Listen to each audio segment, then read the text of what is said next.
What is up, smoky and scandalous strangers? Ooh. Smoky was the word that I have a list of adjectives now that start with S, and a lot of them were words that we didn't want to use, like skanky. Yeah, no. So I went with smoky. I prefer that over skanky. I like smoky. There are wildfires happening right now too. Have you smelled like the smoke in the air? I've been weird this week. I'm dizzy. Like I'm not feeling really good, and a couple other people at school weren't either. We're wondering if it's because of the smoke in the air. Yeah, it was really prevalent one day. I actually thought someone in our neighborhood had a bonfire going, and I was like, it smells different though. There's something weird about it. The sun looks weird because of the smoke from the Canadian wildfires.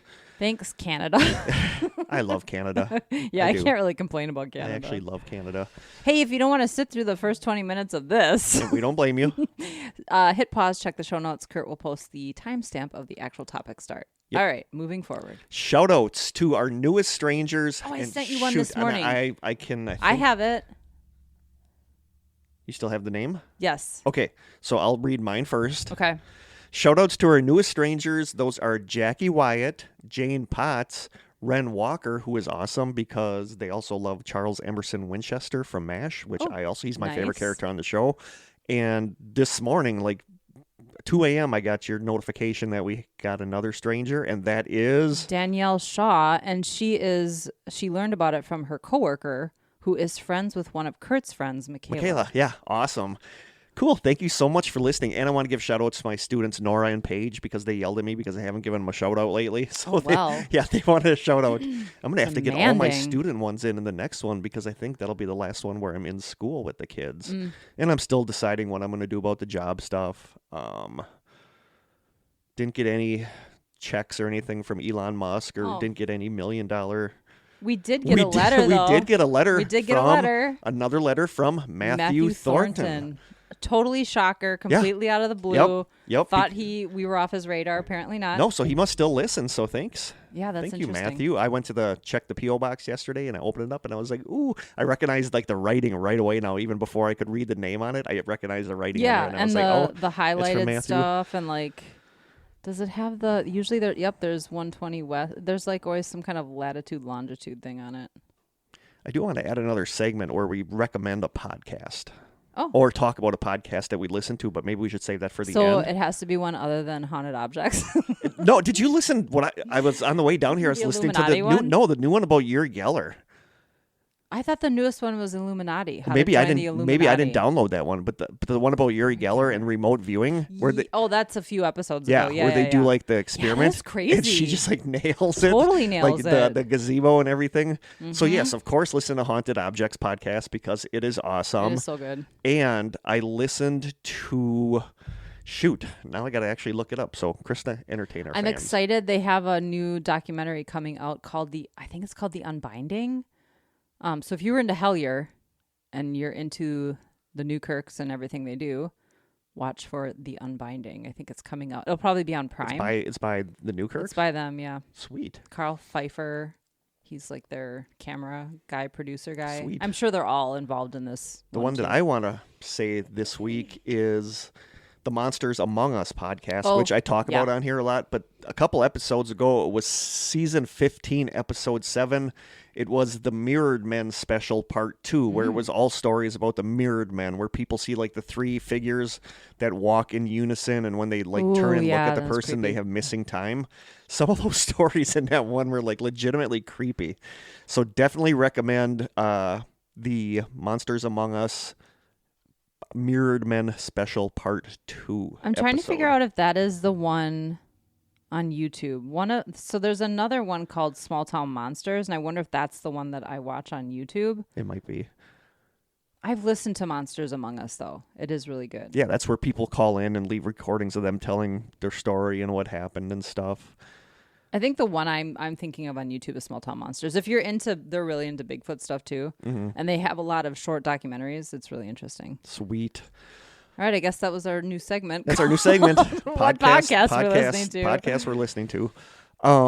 Housekeeping. want to get into this because I missed this last time. Oh, okay. And I got some flack from people for missing the weird laws from our strange states. Texas? So here we have a couple. Texas has to have some weird laws. We have a couple weird Texas laws. Okay. Ready. This first one I don't totally understand.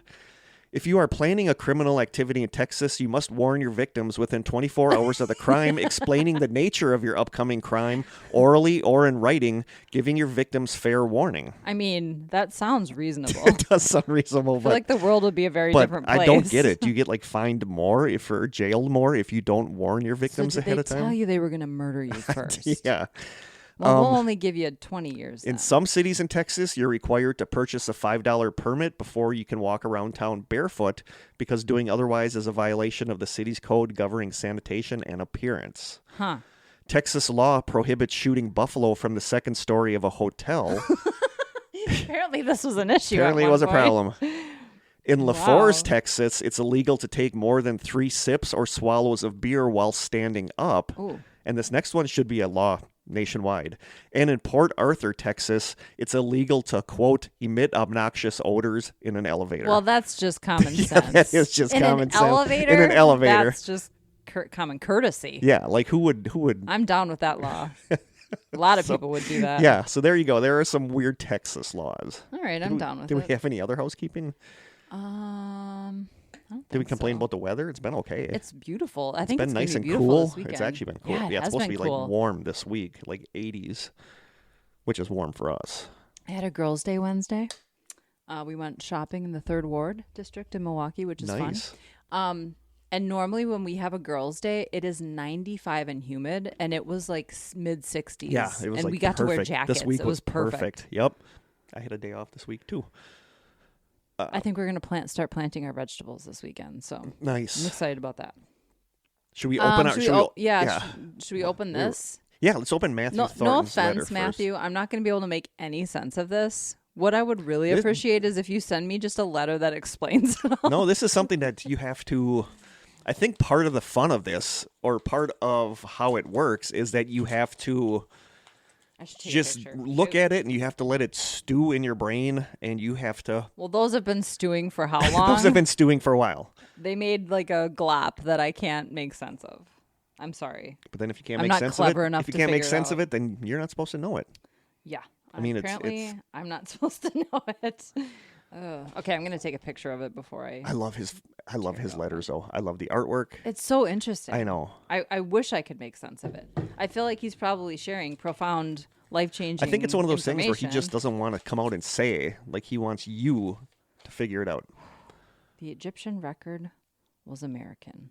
I love like 120 degrees the west. photocopy, Yeah. like the way that the artwork on these. Happy Father's Day, where summer light reaches a room on the northwest face of half. What is that? Dome Man? I mean, it's wow. A lot of Egyptian Should we take stuff. pictures of them and post them in the Yeah, group? we'll do that. Oh. It is half Dome Man. Pay attention to the details. Okay. I like these because this You is know- almost like a treasure hunt. This is almost like one of those armchair treasure hunts. I That feel love. like we could have a whole nother podcast just trying to decipher these. Yeah. Like get Yep. people in here with us and analyze every letter, every But I think that's what he's doing is that you have to kind of figure this out on your own too. well. We'll work on it. We'll post the pictures. We'll post the pictures in the group. Yeah, thank you for thinking of us, Matthew. Yes. And I want to know. It was so cool because because yesterday when I went to check our P.O. box, I looked in and I could tell just by the writing on the envelope. I was like, yes, we got another letter from Matthew Thornton. Sweet. very Thank cool. you. Okay, should we taste test this? Do we want to open the other package from Coleman's Coleman's dad? dad? Yeah, we have to do that. Okay. I'm gonna Let's open the this package and to then get just do taste lost. tests. I have a taste test first. You ready? Oh, she didn't want me to throw that one. She's actually standing up. Getting the dagger. The ceremonial. Getting the ceremonial dagger. I feel like there was other housekeeping, but I just can't think of it for the life of me. In our cabinet of curiosities. Whoa. Our cabinet o' curiosities. There we go. Thank you again to my husband Jim for ordering these chairs Thank you, Jim. and putting them together, and thank you to our sidesters for paying for Yeah, them. for buying us these chairs. We actually have chairs that don't leave my tuchus feeling numb by Nope. the end of our recording session. There's nothing worse than numb numb tuchus. tuchus. Okay. One of these times you're going to cut yourself bad during an episode. This is absolutely a fact. People really like to tape these things up well. I don't get why it would be illegal to take more than 3 swallows of beer while standing up. Don't know. I don't know. It's a good question. We have Texas listeners. Maybe they can tell us. I just hit my microphone with my hat. In case you heard that. Wow. This is really taking a while.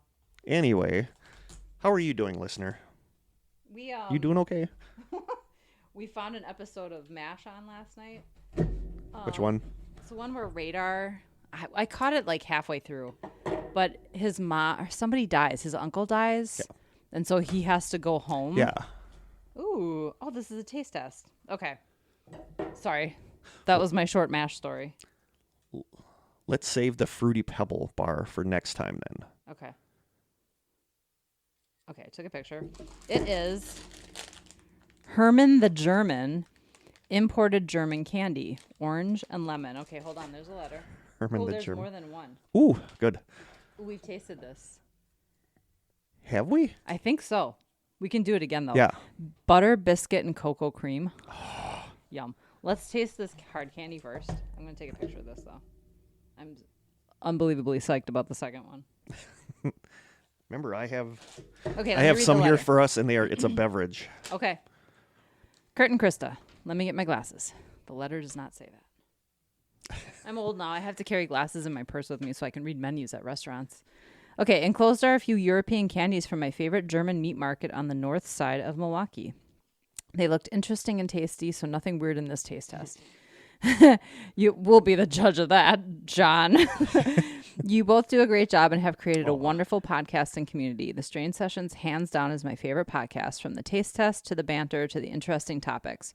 You both do an amazing job and deserve a big pat on the back. Keep up the great work and stay strange. Take care, John Doucette. And I love that he put in parentheses Coleman's dad. Oh, thank you, John. Thank you, John. Are you sure that's our podcast you're listening to? Yeah, that's not the Haunted Objects podcast? Okay.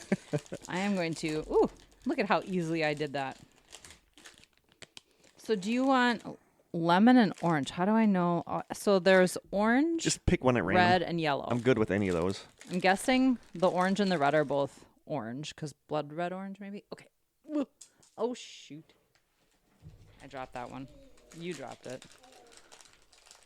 Speaking of being old, did you hear Kurt groaning to pick that up? It's amazing how many weird sounds you make the older you get. They have no smell. No, they don't. You ready? Yep. Oh.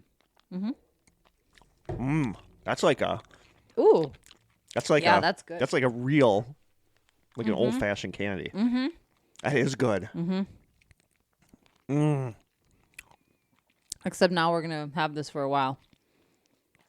I give that a 10 out of 10. Yeah, that's really good. Because you don't get, like, hard candy better than this. And I'm not a big fan of hard candy. I do love citrus-flavored candy, though. This is really good. And it's not like punch you in the face, like sour. It's not overly sweet. Yep. This probably is so annoying to listen to, as all of our taste tests are. Should we hold off on the biscuit one till next time, too? I'm actually just going to spit this out for now. Okay. And then we can do that, and then I'll finish it later. Do you want... I'm good.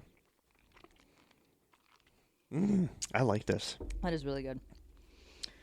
Okay. Now this biscuit. Biscuit. Yeah, it...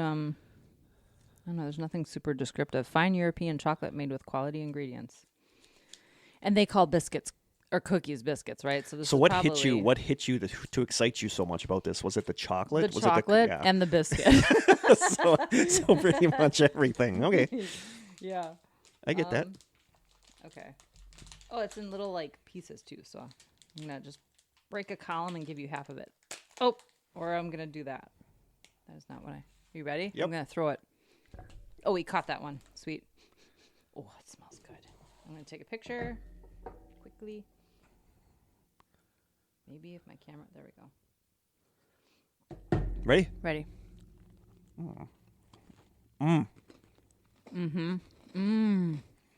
Oh, yeah. Wow. That's good chocolate, That too. chocolate is so creamy. That is good. Wow. Okay. Another 10 out of 10. I think I'm going to ruin our streak. Oh, John. Thank you. Oh my God, that is 10 out of 10.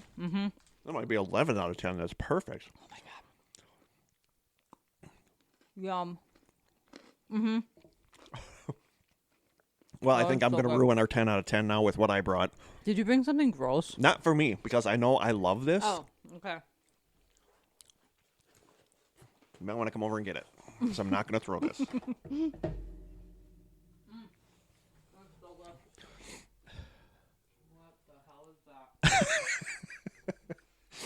I hope one of the microphones picked it up. It looks like It looks like a big worm, but it's not. it looks like a French fry that someone shoved into a bottle. A That bottle of looks like a tequila. French fry. It looks like a French fry and a little bottle of tequila. Okay. No, you should know what that is. I mean, it looks like some kind of tea. Looks like ginger. Look at the front. Is there ginger? Hold on. It's one of my favorite things. I take the worst pictures. Make sure you take a picture of the... The thing. What do you think the thing is? Ginger. No. No? Ginseng root. Oh, ginseng root. I love I ginseng. knew it was some kind of root. I love the taste of ginseng. I remember when I was a Okay. teenager, my friends and I walked across the trestle to Shopko, and they had a soda called Ginseng Rush. Okay. And we all bought it. It's the first time I ever had ginseng, and we all said it tasted like dirty root beer, because it does. It tastes like dirt. root It beer. tastes kind of like dirt and root beer. But I love ginseng. I've always loved ginseng. I used to have capsules that I would actually pop open to make tea because I love the taste of ginseng. So I really wanted to try these, but I didn't Okay. want to try it until we tried it on here. Interesting. Corey and Grayson took me to an Asian store that's in Manitowoc that I'd never been to before. Oh, okay. And they have like an amazing selection of things, and these were in there, so I popped in this week and got these. Cool. It is, I don't know the name, surasang. Seriously. It is surasang. It is a Korean ginseng soft drink. So is it carbonated? Yeah. Okay. And it's got a big root, a ginseng root Yeah, inside it the has bottle. an actual root that looks like a French fry. I'm excited because I love ginseng. Oh my God. Yeah, I that feel is like the I'm smell. opening a tiny bottle of liquor. That's what it looks like with a... You might mistake that for a worm. Oh. That's totally the smell of ginseng. Wow, it's so earthy. It has Yeah. like a real earthy smell. That's what ginseng... That's like I said, and I love the taste of ginseng. And We'll that's, find out that's if I do. 100% the smell of ginseng. You ready? I'm ready. Well, Yeah. that's really good. Yeah. It's different. Yeah. It's not as carbonated as I kind of thought it I don't would think be. it's carbonated at all. But I'm not getting any carbonation, which I prefer. You know, I don't ginseng like is like carbonation. an energy thing. Wisconsin is like a huge ginseng producer. Yes, I did know that because I have a coworker who grows it. I love that's ginseng. delicious. Yeah, I love ginseng tea. But earthy is exactly how ginseng is. I think that's yummy. That's why we said it tastes like dirty root beer. Yeah, it's really good. I'd give it a 9. I'm going to give it a 10 because I think it's perfect. It could be a little more ginseng-y, I guess, but I'm going to give it a 10 anyway. Wow, we had all winners today. You didn't ruin it. I That's didn't know yummy. because you never know with Right. some of this stuff. We are like spot on because I think our pre-show chatter was 6 minutes and we're at 26 minutes. So Holy we cow. stuck to the titillating 20. We are getting... We're nailing it. It can only go downhill for the rest of the episode from here. Which it might. And since I did half of it, we know it's going Which it might. Do you want to... I'll let you do your half first. Yeah, we'll call it a quarter because I don't know. Don't call it a comeback. I couldn't find as much on my topic as I was expecting, considering how I'm well kind of known surprised this too is. because But well, you didn't find anything on Reddit, so that makes me feel better that I just wasn't looking in the right we spot. stayed local for this one because we were going to do another place, but then we decided against it. We're going to do it, I think, 2 episodes from now. And we are going to have Mark and Rhonda on, I think, for the first time together since our EVP episode back in like season 2. Are you going to share EVPs? Yeah. Okay. I'm going to... It's even Which ones... we probably played already. We did, but people are probably going to find this like looking for JFK Prep. Mm-hmm. Like they're not going to have heard of the Strange Sessions. Hard as it is to believe, there's some people out there that have never heard of the Strange Sessions. Whatever. So that I want to play all of our stuff so you guys have heard a lot of these EVPs. But there's like other ones that I didn't play that I'm really curious about. And what I want to do at the end of that episode, actually, after the music, there was a 2 or 3 minute segment where after Jerry left us in the basement by ourselves and walked away, I have like a 2-minute segment where I think there are so many EVPs in there or voices that I cannot account for. And I want to put that at the end so people can hear that whole section.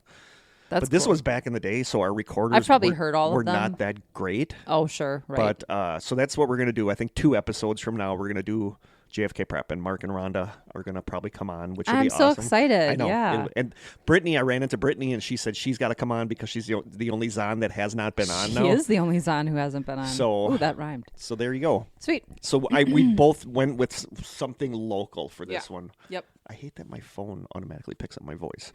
Or my watch, like sometimes my watch, like the Siri on my watch kicks in. Yeah, it is. So we stayed local for this one. Yep. So Krista, take it away. First. Okay, so mine is going to be about the Pfister Hotel, which is a very well-known hotel if you're from the area. Yeah. But again, I was really surprised at the lack of like information. But my rationale behind that is this is not a Motel 8. This is a very high-end, expensive hotel. Yeah. And so I imagine there are not a lot of people in our position that are staying at hotels like that. No. to be able to post, personal experiences or whatever the case may be. But a lot of the websites I found had all the same information. Mm-hmm. So I got the bulk of my information from onlyinyourstate.com, hauntedrooms.com, WUWM Milwaukee.com, which is like the NPR station. Yeah. And then this is going to kind of hint to where this is going to go towards ESPN.com. That and I know MLB.com. because when I did the search just now on Reddit, all those stories, all the sports stories came up, which is cool. Okay. Some of my students know about this because some of the students have asked me if we've talked about the Pfister Hotel and about the baseball players and stuff. So, well, that's all my personal experiences I got were professional athletes. Okay, so the Pfister Hotel, located just a few blocks away from Lake Michigan at 424 East Wisconsin Avenue in Milwaukee, was created as a, quote, people's palace, where all people could gather together under one roof. They've housed all kinds of people from everyday Milwaukeeans to prime ministers to celebrities, presidents, and more. If anyone special has visited Milwaukee, it's likely they've stayed at the Pfister. I don't think it's spelled, by the way. Sessions has not been. No, we've never been invited. It is spelled, by the way, Pfister. It's known as one of the finest hotels, not only in Wisconsin and the Midwest, but in the country. And I also got some of this information, obviously, from thepfisterhotel.com. This first section I pulled from their website, it gives a nice little history of the hotel. So as the vision of businessman Guido Pfister and his son Charles, the Pfister opened in 1893, billed as the Grand Hotel of the West, a welcoming and luxurious meeting place. We are proud to celebrate 130 years in 2023. That's like mind-blowing. That's crazy.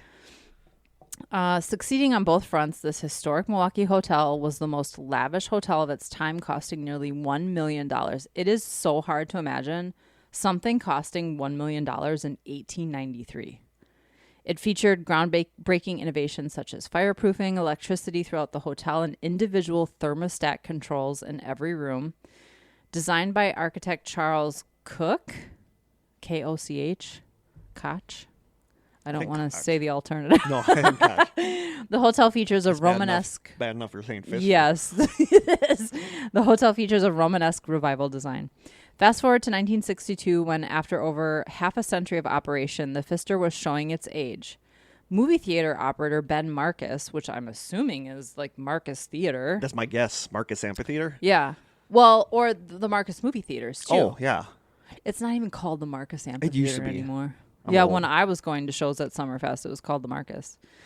He purchased the hotel at auction with the intent of renovating the historic hotel to its original beauty. As part of the investment in the property, a new 23-story guest room tower was added in the 60s as well. Collected by Guido and Charles Pfister, I just thought this was a fun fact. The hotel houses the largest Victorian art collection of any hotel in the world.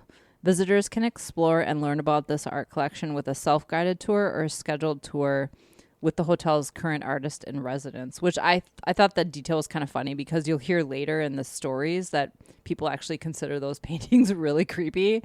It's part of what creeps them out at the hotel is the paintings, yeah. Kind of like the Denver airport. Yes. With the murals. I kind of want to see that place. So when did the ghost stories begin? This is what I found. Charles Siver, Siver, Siver. And this is a strange fact, but he was known at the time as the first white boy born in Milwaukee. That's Seriously? an odd fact. That's a very odd fact. Have in here. Well, Milwaukee is okay. I know this from Wayne's World.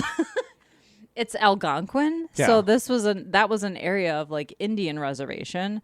So maybe it was actually kind of uncommon for that's true for white people in the beginning. In an article published on May 5th, 1893. In the Milwaukee Daily Sentinel. So this guy was interviewed throughout his life by local papers just because of the amount of time he was there. He talked about a time in the past when he lived in a log cabin that was on the land that now holds the Pfister, and he reminisced that it was also a private burial ground. Oh, boy. They were breaking ground for it. He went to the property to look for the bones of some of these people and could not find them. So back in 1893 is kind of where that first legend or seed was planted that, hey, it's built on a burial ground, so it's probably going to have some issues. So some of the activity that's been reported by guests and staff include the classics, hearing voices, knocking, shadow figures, items moving within rooms, TVs turning on and off, etc. And apparently the staff claims that the entire second floor is haunted and that many have seen Charles Pfister himself roaming around the halls. I have such a hard time with TVs turning on and off because I know, electronics are weird. It used to be my landlord when we lived below me had the same TV I did. So sometimes when he would turn remote. his channel, sometimes my channels would change. And we finally figured out one day we were causing each other's channels to change. And guess what? Hotel rooms all have the same TV with the same remote. Like that could very TV easily stuff, be what's like happening. TV stuff like that, I have a very hard time. Well, and if you're in a room that's paranormal. where your neighbor's TV is back to back, against the same wall, I could see how that would very easily happen. So some of the best stories come out of professional athletes, since the Pfister is where a lot of visiting baseball and basketball teams stay when they're in town. So the rest of this is actually from ESPN. From May 10th, 2020. Well, this first story is from May 10th, 2023. This was just in the headlines. I saw this like a week or two ago before I had even picked this as my location.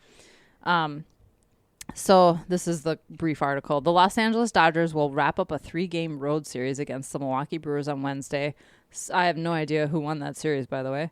Jim probably does. That means Mookie Betts will have to check out of his Airbnb. While the rest of the team was staying at the Pfister Hotel, the All-Star center fielder opted for his own place because the hotel is rumored to be haunted. And this was the headline on so many websites and newspapers. But this isn't a new thing. This happens a lot where baseball players like staying, or sports players staying there, baseball and experience weird basketball. things. Yeah. I think rock stars too have. Oh, probably. Some friends of his rented the Airbnb and Betts opted to stay with them just in case any ghosts, specters, or ghouls were to appear at the Pfister. According to Orange County Register reporter Bill Plunkett, Betts said he might not totally believe in ghosts, but he isn't taking any chances. The Pfister Hotel in Milwaukee has a spooky reputation among MLB players, but who, by the way, are notoriously superstitious, like big time. Yep. You can tell me what happened after, he said. I just don't want to find out myself. Betts isn't the first major leaguer to get the heebie-jeebies from the 130-year-old luxury hotel. In a 2013 story from ESPN the magazine, players said they heard phantom footsteps in their rooms and had radios mysteriously switch on. Bryce Harper claimed he had clothes move across the room at his hotel. I think I have a story about him later.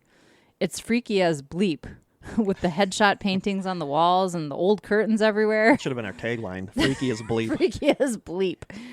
This is from Giancarlo Stanton. It reminds me of the Disneyland haunted house. The less time I'm there, the better. Okay, this is a story from Michael Young. I don't know who any of these people are, by the way.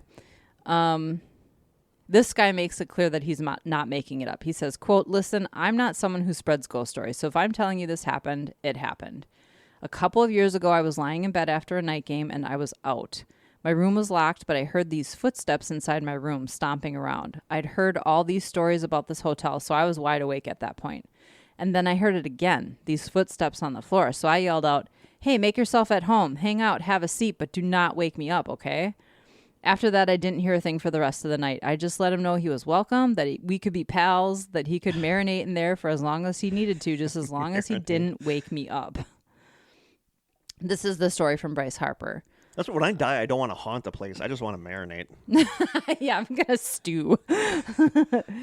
So while Harper was staying at the Pfister in 2012, he laid out his shirt and pants on a table by the end of the bed before going to sleep for the night. Quote, when I woke up in the morning, I swear on everything, the clothes were on the floor and the table was on the opposite side of the room against the wall. That's creepy.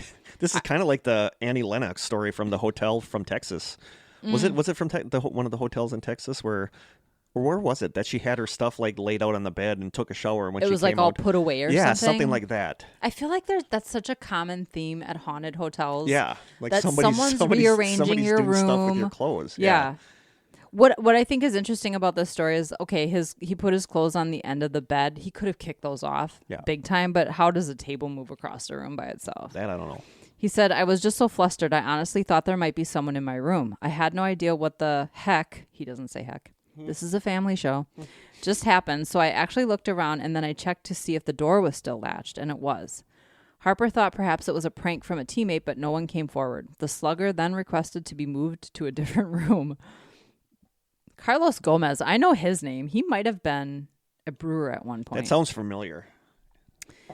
Gomez was one of the most interesting men in baseball, and that extends to when he's in the hotel. Gomez said he has heard voices while staying at the Pfister, with the worst happening when he got out of the shower one year and heard static playing on his iPod. So, that's odd, right? Your iPod doesn't play radio stations. No, but it could just be. It's electronics. I have a hard time, like... He said, so he grabbed the device, which then changed to another song. He raced out of the room and into the lobby before putting his pants on. Wow. Wow. I'm scared to go up there, he said. They should change the hotel. Everybody here doesn't like the hotel. Why do they always put us in the same hotel when you can't sleep? Everything's scary. Everything in the hotel. The paintings and pictures. It's a lot of old crazy stuff. No good, man. No good. Wow. They should change I thought he meant change the hotel as in the Pfister needs to change. Yeah, I thought he meant the location. Just put him in the the Motel and move 6. Send him to the Hilton. It's pretty close to there, I think. Jiman Choi. I don't know if I'm saying that right. There's one player who appears to like the ghosts in the Pfister, and that's the one-time brewer and current Rays cult favorite. Claiming that he's seen ghosts before, Choi said he felt one in his first night in the Pfister when he was in town with the Angels in 2016. Though he said his sleep was, quote, not good because of the restless spirits, he also said he feels comfortable when ghosts are present. Quote, I was scared at first, Choi said, so I didn't want to open my eyes. I dealt with that a lot more times after that. Those other times include once when Choi was laying on his side and felt a spirit crawl up behind him to hug him, and another whispered into his ear. Okay. That would scare the bejesus out of me because I've had that happen to me before. Yes, you did. I was there. Carlos Martinez, and it wasn't you. No, it was not me. Wasn't I? Was I downstairs at the time? No, we were on the same floor. Were we? Yeah. We were in the same room. Were we? Yeah, we were both in the front room. Oh, that's right. That's right. Yep. Guys, if you want to know what I'm talking about, I think you'll have to go back to our personal experiences episode. Yeah. Carlos Martinez. The most recent story that we've heard came in 2018 when the Cardinals were in town. That night, Martinez and Marcel Ozuna both claimed to have seen a ghost. Quote, we are here in Milwaukee, Martinez said in Spanish in an Instagram video. I just saw a ghost. In Ozuna's room, he saw another one. We are all here. We are all in Penita's room. His name is Francisco Pina. Oh, yeah, Francisco Pina. We are all stuck here. We are going to sleep together. If the ghost shows again, we are all going to fight together. Oh, my God. One person seeing a ghost, who knows, could just be nerves. Two, that makes a bit more compelling argument. The next story is from Clint Hurdle. That was weird. The lights in here just like flashed. That was weird. The lights just flashed. Make sure stuff is recording. Yep, we're good. I've never seen that happen before. That was weird. Huh, that was very weird. Ookie. Clint Hurdle, the former Pirates manager, may not have seen a ghost, but he had to deal with the effects of one of his players seeing one. When the Pirates were in town in 2016, Hurdle explained that though he has not seen... What just went out? I don't know. One of the lights. But nothing's out. I'm so confused. It just got dimmer in here. Yeah, I don't know. But all of the lights are on. What is happening right now? I don't know. This was like on the Yuri Geller one where their lights went out when they were talking about remote viewing. That was weird. I don't know what that was. But and now it feels like here. it just got lighter in here. I don't know. Maybe they came from the Pfister. Maybe the ghosts from the Pfister are visiting us here. This is freaking me out just a little bit. Okay. This has never happened before. No, this hasn't when we're recording. Okay. He did have a player call him because a ghost had turned on his TV twice in one night. Quote, I actually had him come into my room, not to sleep. I settled him down, went back to his room with him, sat for a while, Hurdle said. The TV did not come back on. I exited. Everything was okay. It's real to some people, there's no doubt. I'm absolutely positive that I don't want to name names. He's still playing. Sadly, Hurdle has never told us who this player was, so just like what is at play at the hotel, this will remain a mystery. The next story is from Colby Lewis. Do you recognize any of these names? Okay. This one was shared by then Ranger CJ Wilson on ESPN Dallas Ben and Skin podcast, okay, in 2010. While Wilson experienced his own chilling events, including flickering lights, that is which weird. is what we're experiencing right now, it was Lewis with the most terrifying tale. I wonder if it's the string of Christmas lights, but they don't look like anything's changed. No, they're still on. Weird. I don't know. They're relatively new, too. According to Wilson, Lewis claimed to have seen a, quote, skeletal apparition around 1:30 a.m. It freaked Lewis out so much that he saw the team chaplain and missed a radio appearance the next day. Holy cow. Wow. That did freak him out. And I have one final story from Adrian Beltre. As MLB.com's Adam McCalvey reported, Beltre experienced a haunting in the hotel in 2001. The third baseman, quote, heard knocking noises on his door while the television and air conditioning repeatedly turned on and off. He also claimed to have heard pounding noises from the other side of his headboard, like a man hitting his open hand against the wood. We're just shocked that no spectral fingers tried to touch Beltre's head.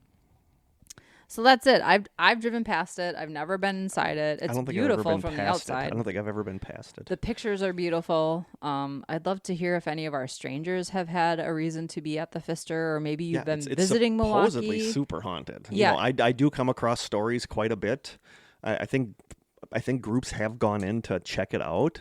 I did find one report from a group. They must have just done it, though, you know, like you show up at the hotel and you walk around. You don't get, like, permission. Yeah. And it didn't give me anything that I didn't find in any other, you know. Yep. They didn't have any experiences, actually. So you probably Pfister won't Hotel, unless, folks. You probably won't unless you're, like, staying there or, you know, like just wandering around the hallway with a recorder is probably not going to get you anything. It sounds like the bulk of the activity happens in the rooms. Yeah. So. Or overnight or if somebody wants to fund a trip to the Pfister. Yeah. Well, we could. We do have money. End. We do have money in our account. We could we do. move my microphone here. We could spend a night in a room there. Yeah. For sure. And it's local. It's only an hour away. Yeah. No, that's cool. Like, I've always heard about the Pfister, but I'm kind of surprised that there aren't more non-sports related experiences. Well, to be honest, those are the ones that get the top billing on, you know, when you're Googling stuff. So maybe there are more. I just didn't dig deep enough into the, you know, list of links. Yeah. Cool. I'm excited to see what you have. Do you have 2 or just 1? Actually, technically 3. Oh, all right. So when we decided not to do JFK prep, which I had been researching for like a week at that point, I'm like, poop, what else am I going to do? Oh, before I even start this, I want to say we had actually an incoming story. Oh, from, let's see here. Hang on. Chad Bonin. Oh, I'm reading it right now. Are you going to read it? Yeah. Okay. Because while you were talking, I checked. I saw I had like 3 notifications on Facebook, so I looked, and Chad wrote, "This is nothing special, but I'll share anyway. I'm on a road trip to Pennsylvania. Last night around 8, we were on the Ohio Turnpike, and what I thought was a person appeared on the left side of the turnpike and walked across it to the other side and disappeared off the side. It was maybe 5 feet tall, but very black and didn't look like it was wearing clothes. It looked really hairy. Maybe it was a bear, but on the turnpike? Odd. My friend and I both got the creeps because this happened maybe 50 feet in front of us. Anyway, you guys are great. Love what you do."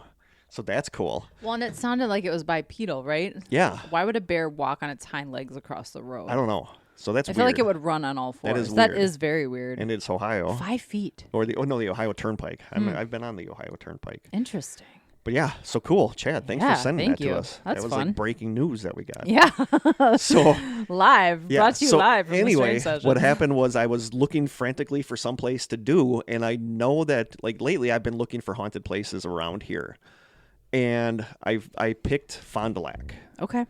There are actually 4 haunted places in Fond du Lac, but one of them is a hotel. Oh, sweet. And I maybe want to stay there sometime. Okay. So I chose like 3 from Fond du Lac, and Krista doesn't even know this. Like to see, like the first time ever that we do this on the show, and to see how it would work, I had a personal day I had to use by the end of the year, so I took Tuesday off and I went to Fond du Lac. Ooh, this is exciting. Yeah, from the first location I'm going to talk about, the Ryan Z Cemetery, I have a sound. I went to the cemetery and sat in the location and recorded we should do this. The history and stuff. And I Yeah. tried a little bit for like EVP. I think it's like a 12-minute clip. Okay. But the actual, like the unedited one is like over half an hour. So, but it's a lot of me hearing me breathing, walking through the cemetery. Crunching under your feet. So it's not, the long one isn't that exciting, but maybe sometime I'll release it at the end of another This is episode so cool. or something. I love it. But yeah, so this is like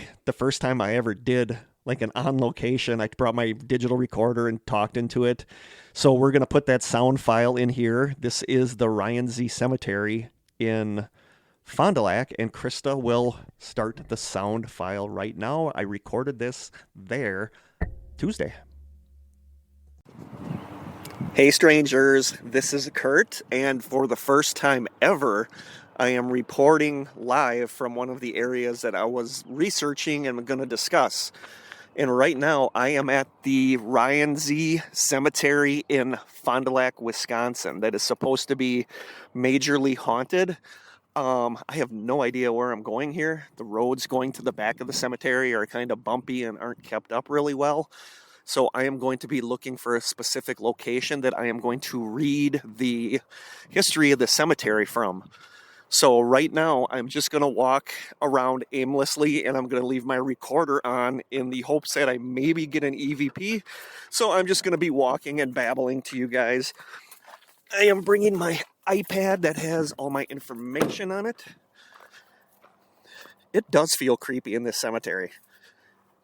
It's kind of a warm, cloudy day, but the cemetery is kind of set back. Like you can't really see it from the main road. And there's warning signs that the gates automatically close at like 7:15 or something like that, so I don't want to get stuck in here. So right now I'm just walking, looking for a certain area and hoping for EVPs. Now I am in the back of the cemetery area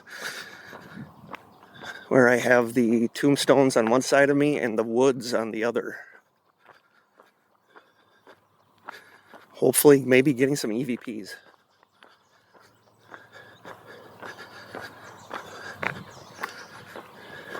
I don't know if my weird vibe I'm getting is from anything paranormal or it's just because I know this is supposedly a haunted cemetery and I've been researching it.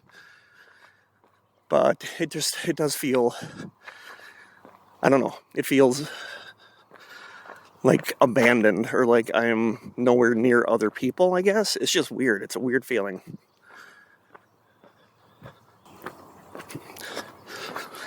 And I believe I'm coming up on what I was looking for. So this section this is it. This is the section that I am coming up on. Is supposedly the witching circle. I will get into the history of the cemetery a little bit. And I am actually going to sit right here in the witching circle and read you guys the history and what supposedly goes on at this place. All right, I'm literally sitting in the witching circle of the cemetery. So I am going to read to you a little bit of the history of the place.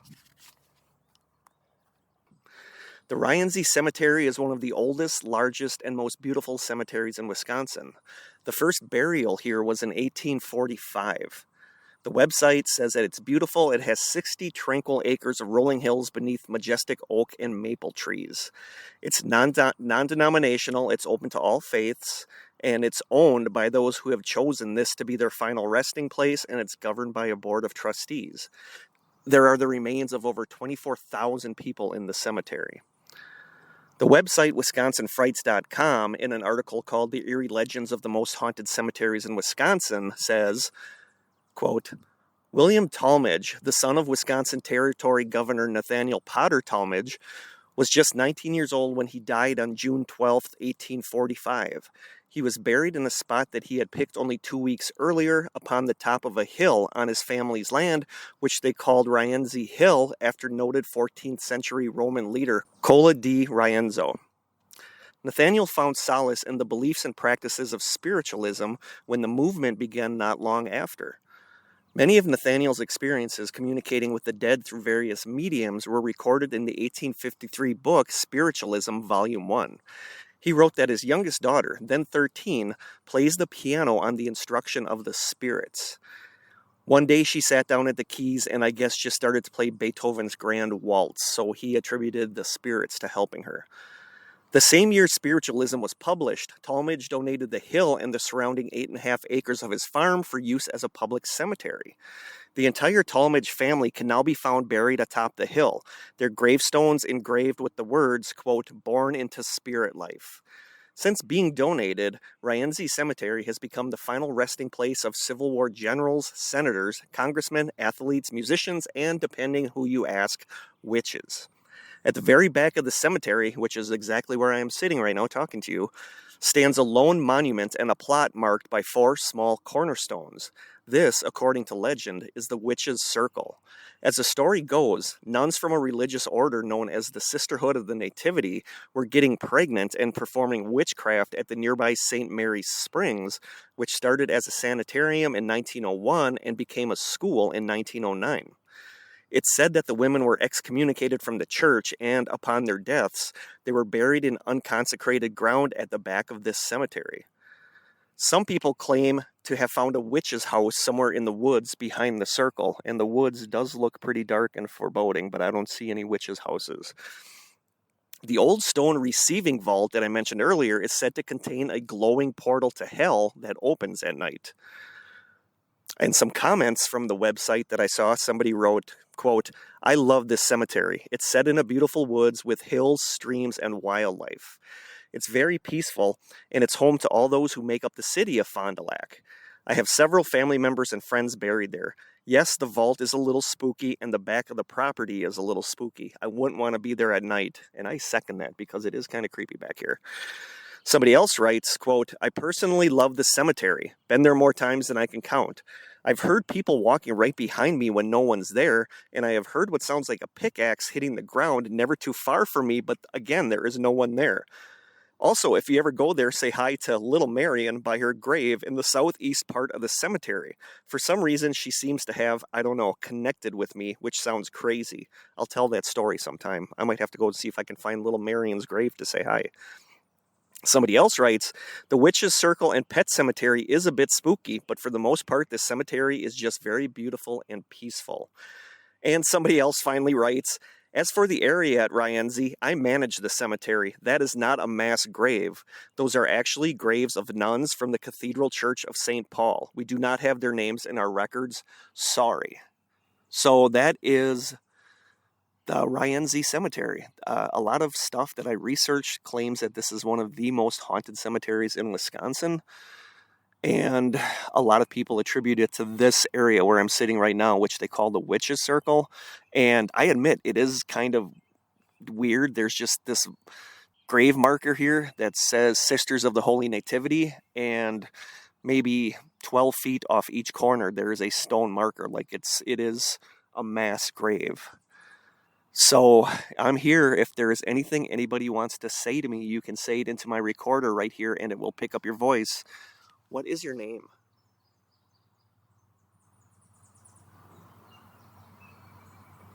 Is this really a witch's circle, or are you just nuns that were buried here?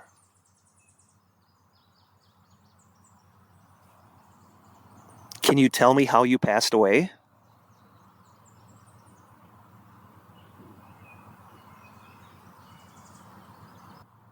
Do you like being in this back section of the cemetery? It's kind of peaceful.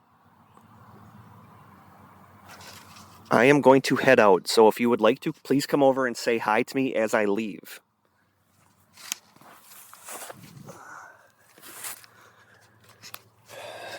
Is there anything you would like to say before I leave?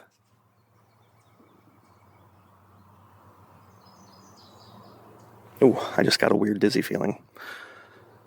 People have been leaving their change on top of the tombstone, and I left my wallet in my car. Otherwise, I would leave some here. Hello, sisters. Be at peace. I am going to say farewell to you for now.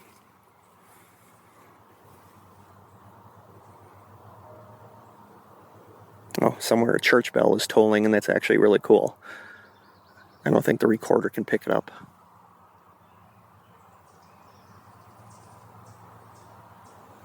Huh, now it stopped.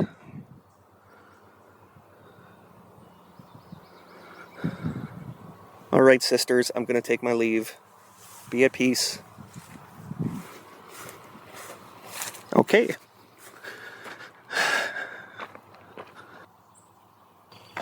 Now I'm walking back a little bit towards the woods.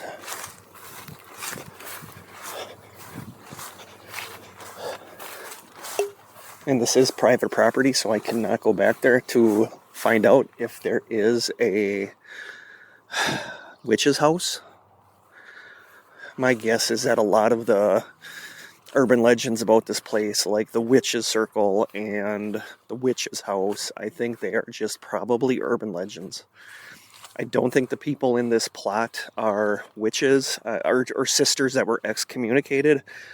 I think it was just a burial ground for them, and they did not have names to leave a record. I love that people are leaving their change on top of the tombstone. Farewell, sisters.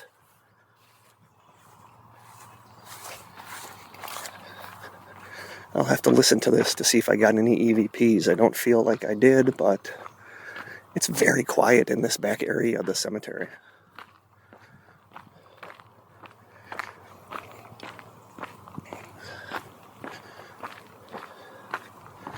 I will just continue babbling as I walk.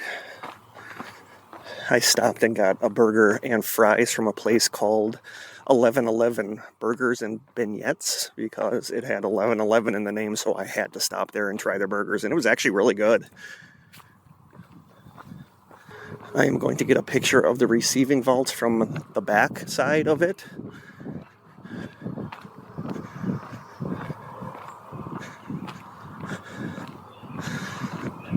I don't see any lights from a portal to hell, but it is like 11:30 in the morning, so that's a little early for hell portal lights.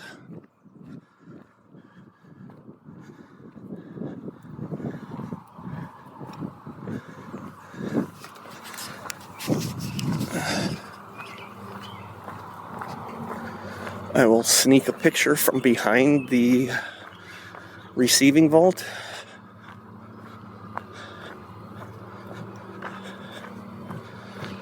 Oh, I can see my car from here.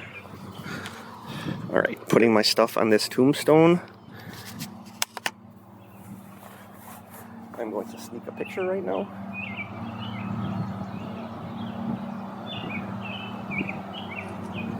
All right.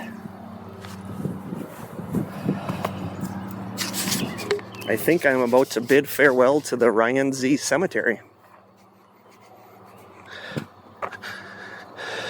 Again, I do get a creepy vibe in here, but I don't know if that's because I have been researching the supposed hauntings here and the witches and the ghostly lights and people feeling like somebody is watching them, all the usual tropes from haunted cemeteries. This is a really cool tree. I'm going to get a picture of this tree, actually. All right, tombstones.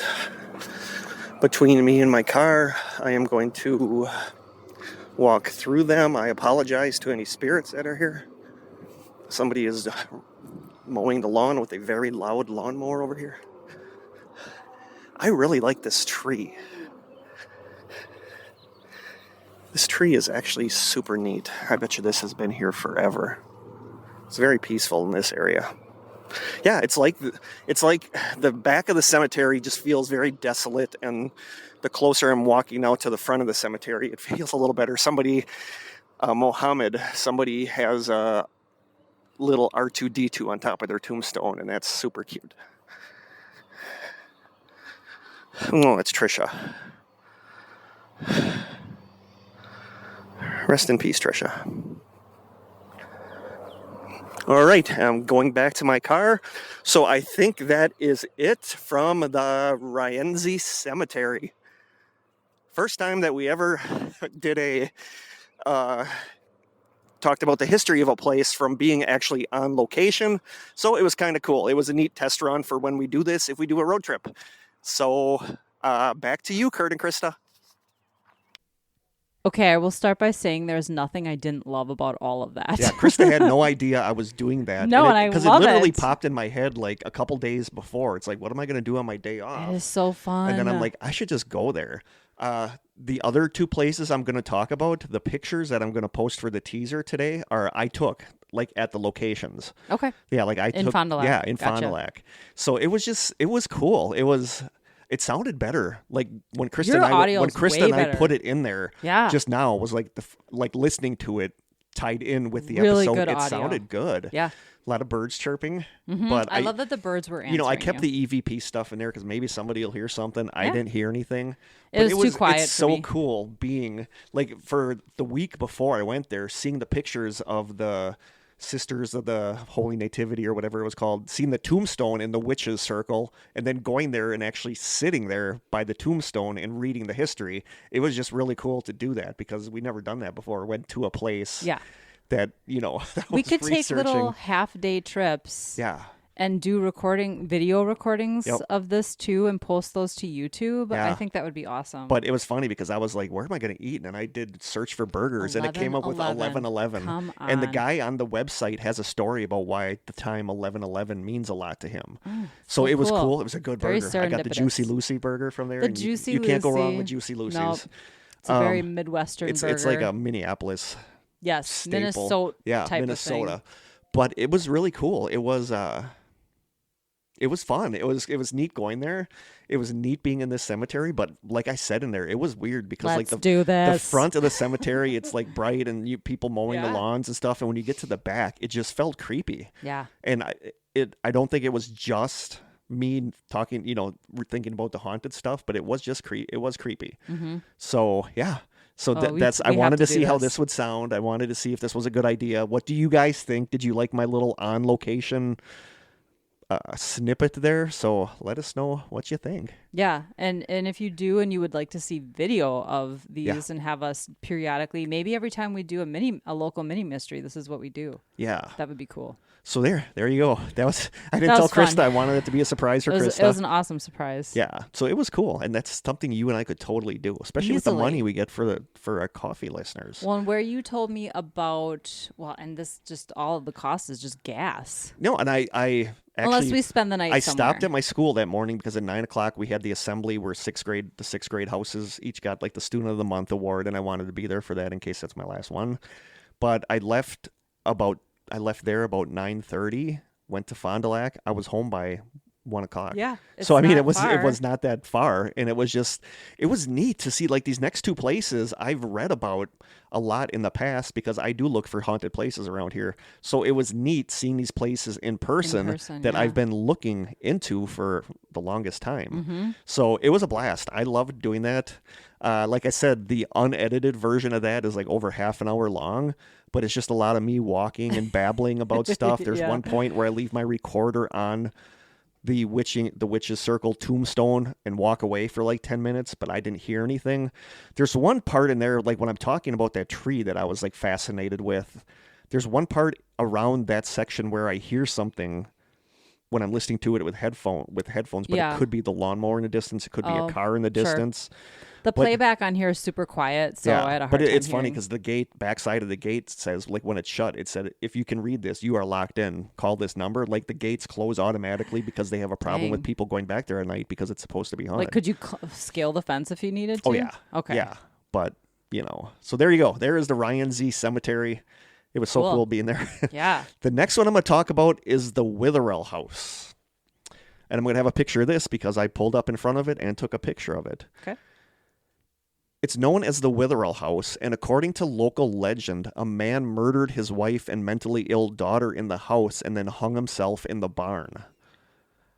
This one's going to be a little bit longer, but there's like two. I feel like it's important to talk about. We're only an hour in. Yeah, so I feel like it's important to talk about what we're going to talk about here. So this comes from the website wisconsinfrights.com. It says, quote, "The Witherell House, as it is known today, was built in 1853 by Elihu Phillips, a former sheriff of New York. He purchased the farm of James Doty, the second governor of the Wisconsin Territory, who played a key role in establishing Wisconsin as a state. Phillips was born in 1800, the seventh son in his family. At this time, people still believed in an old medieval superstition that a seventh son was bestowed with divine healing powers. As a biographer noted, quote, much to his disgust, Phillips spent his youth breathing on the sick and infirmed who made the pilgrimage to his childhood home." Oh my God. But that was the thing. Like, if you were the seventh son of a seventh son or You were whatever. expected to breathe on people. Like if somebody was sick. Wonder how many people he got sick. I don't know. He'd breathe on you and supposedly heal you. While many people believe that he could heal, however, death seemed to follow Elihu. You think? In his adult life, he lost 2 wives and 3 of his children, all 3 of his children. Wow. After the death of his second wife, Phillips moved to Wisconsin to give his invalid daughter Ellen, his last surviving child, an environment he believed would be better for her. But Ellen died just 2 years later, leaving Phillips alone in the house. Elihu's brother Lyman built a home just down the road where St. Mary's Springs is today. And St. Mary's Springs is where because that's where the nuns that were buried in the cemetery. The cemetery were is supposed. That why I've heard of it? Yeah, that's why you've heard of it, because that's where the nuns from the witches' just circle were supposedly from. Okay. Lyman had contracted a fever that necessitated the amputation of his arm, so he retired from the railroad business in which he had built his wealth and settled into the Wisconsin countryside near his brother. He had his house built as an exact match of his brother's. They were identical, causing historical records to often confuse the houses.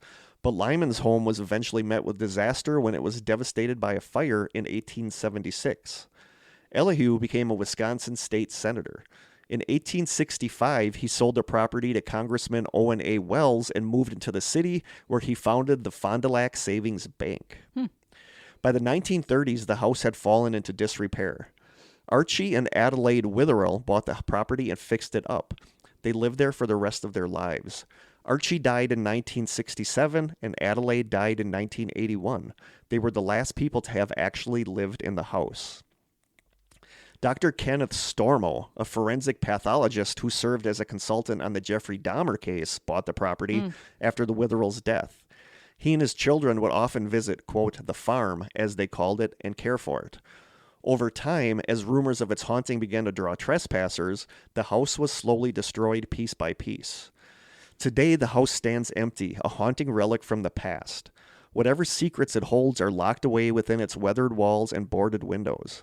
For years, the house was broken into by curious teenagers who had heard the legend of the home that was supposedly cursed with death, where a man was said to have murdered his family. You have a picture on your phone? Yeah. Can you show me when you Sometimes they brought Ouija boards to contact the spirits they believed lived in the house. Passerby have claimed to see shadows moving in the window and have heard horrific screams. Jeez, I just knocked my microphone. Sorry. You want me to send you the picture right now? now? Well, I want to see it. Yeah, I want to see what the Okie dokie. house looks like. But it was I'm a sucker for old houses. It was nice because all this stuff was kind of in the same area. So it was like, ooh, I didn't have to go. Like the Witherell house is just like right down the road from the Ryan Z Cemetery. Nice. Okay. It was an efficient trip. Yes. To Krista. And your phone number is? But the house is like set back off a highway, so you have to like kind of pull over and take a picture of it. Okay. You should get it in a bit. Oh, there we go. Ooh. Yeah, it's just a very rundown. It's so pretty. It is. But this it is looks when like does it say if it's a Victorian or not? It looks very like I think we're gonna get a little more into that.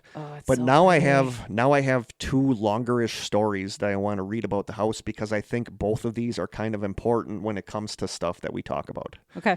So the first one comes from Charlie Hintz who runs an awesome website called cultofweird.com. And I think he's the one that does wisconsinfrights.com, which is where I get a lot of my information from when it comes to local hauntings. Okay. So from the cultofweird.com article that's called "What is the story behind this mysterious abandoned house in Fond du Lac?" The article says, quote, "On County Highway K, outside of Fond du Lac, Wisconsin, is an eerie old house set back from the road.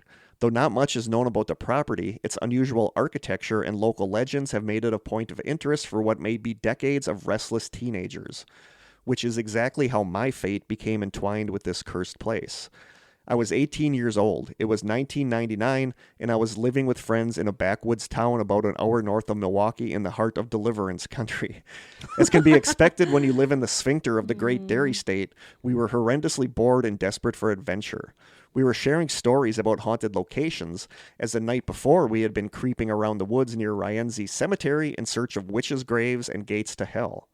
A friend from nearby Fond du Lac shared a story he had heard about an abandoned house in the area.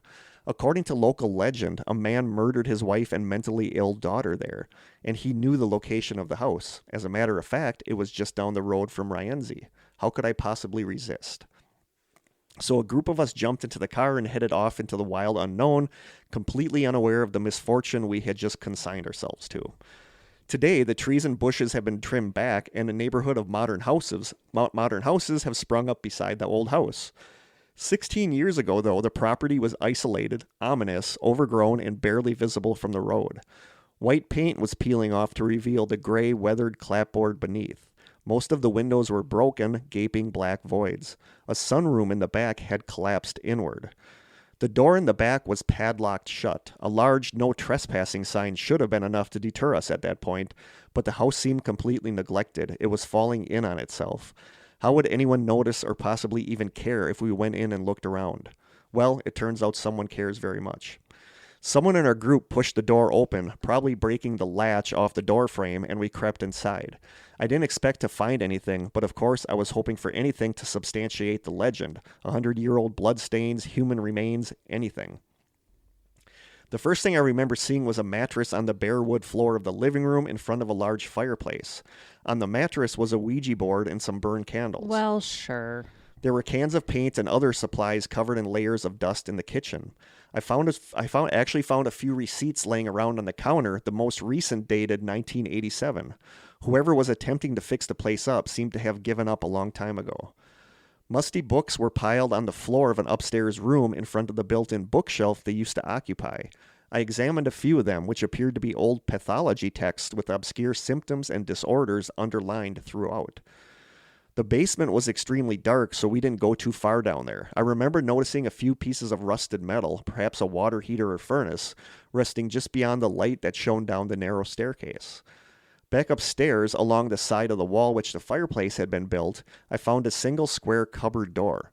It opened downward to function as a writing surface for a secretary desk-style compartment in the wall.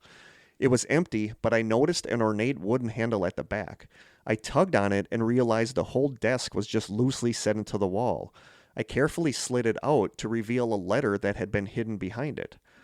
The paper was stiff and yellowed, handwritten in pencil. It was addressed to a Mr. J. Witherell, an apology from the Fond du Lac Sanatorium that since the facility was closing, his wife and daughter would have to be discharged. Was this evidence that some unspeakable tragedy may have happened there? If the letter was real, how had it never been found before? Excited by actual physical evidence that in the moment seemed to support some semblance of the story I was there to find, I slipped the letter into my back pocket and started towards the door. Just as I was about to exit the house, a Fond du Lac County sheriff rounded the corner from the front of the house and was approaching the door. Oh, shoot. I quickly alerted the others, but there would be no escape. Through the large front windows, we could see fire trucks and squad cars lined up on the road. fire trucks? While most of us were out exploring, 2 members of our group had apparently been throwing around wood and other junk they found lying around. In the process, they managed to knock a fire detector off the ceiling, which triggered an automated alarm at the fire department. There was a moment of panic, and we decided to just go outside and face the firing squad. I wasn't keen on the idea of a theft charge, so I left the letter on the mantle of the fireplace before stepping outside.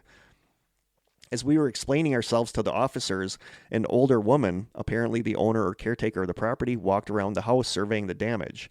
She claimed she lived nearby and had heard the sound of smashing glass from her home. She said something to the effect that she had been there just the day prior and that all the windows had been intact. Oh, stop. As a result, not only did we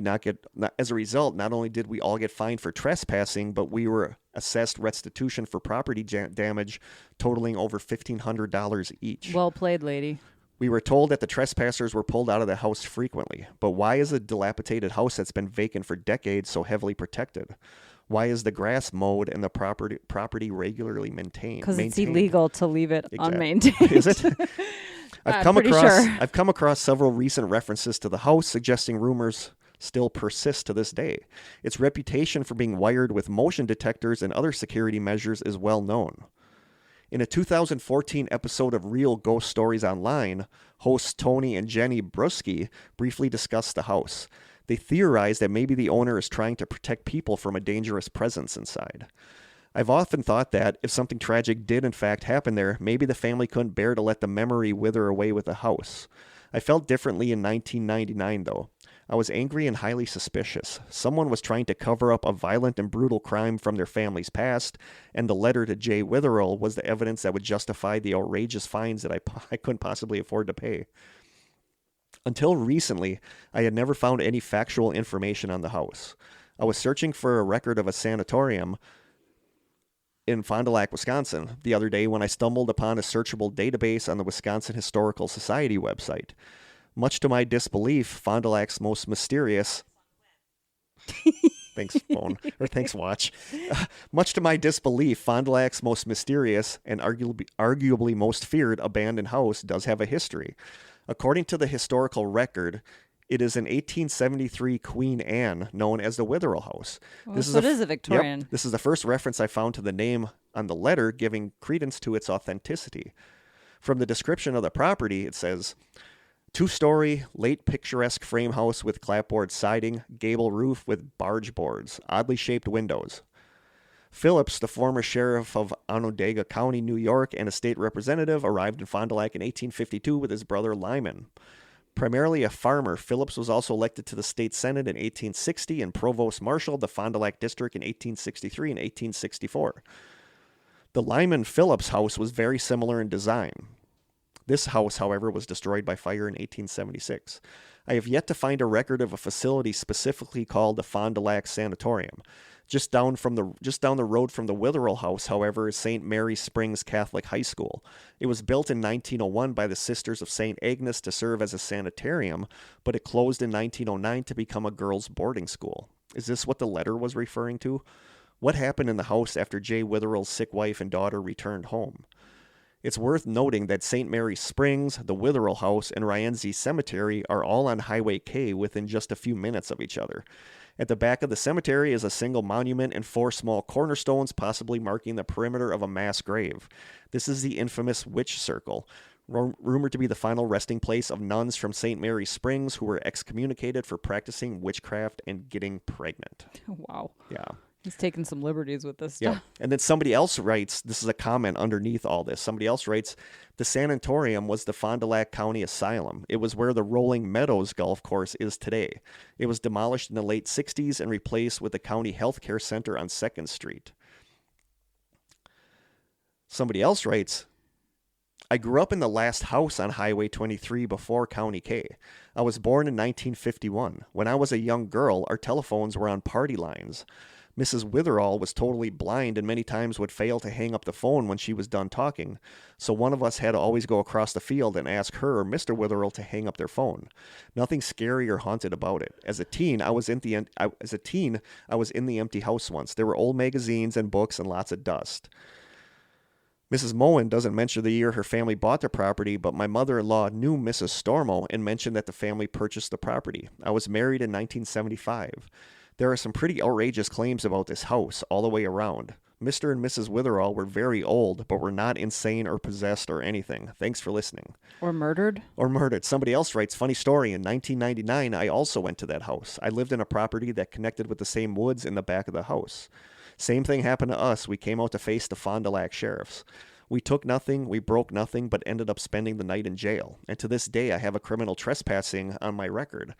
I did go into that basement, though. It was the oddest thing. Even though it was the dead of summer, the whole basement floor was covered in ice. No idea why.